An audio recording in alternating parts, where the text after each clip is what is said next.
એક કવિ પૂછે છે કે તમે આટલું બધું કેવી રીતે દોડી શકો છો? હરણાને કવિ પૂછે છે. અને હરણાનું બચ્ચું હતું ને, એને કવિરાજને કીધું કે અમે આટલું બધું કેવી રીતે દોડી શકી છીએ, તમારે સાંભળવું છે? તો કે હા.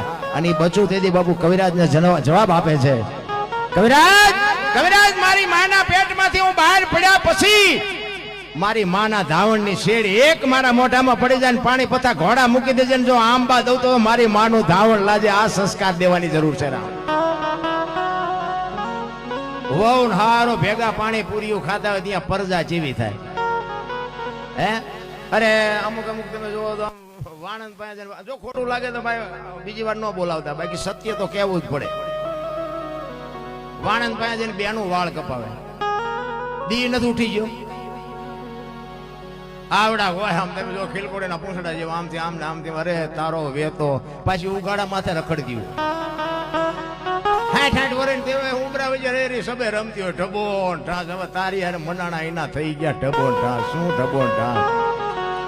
અરે બાપુ માં તો માં છે ભલામણા. છત્રપતિ શિવાજી મહારાજ એની માં બાપુ કેવી છે કે જે હિન્દુ ધર્મ ટકાવી શકતો હોય, એક તલવારની ધાર ઉપર બાપુ પોતાનું બલિદાન આપીને હિન્દુ ધર્મ ઈ આ શિવો જન્મો ન હોત ને તો આપણે અહીં બેઠા ન હોત મારા રામ.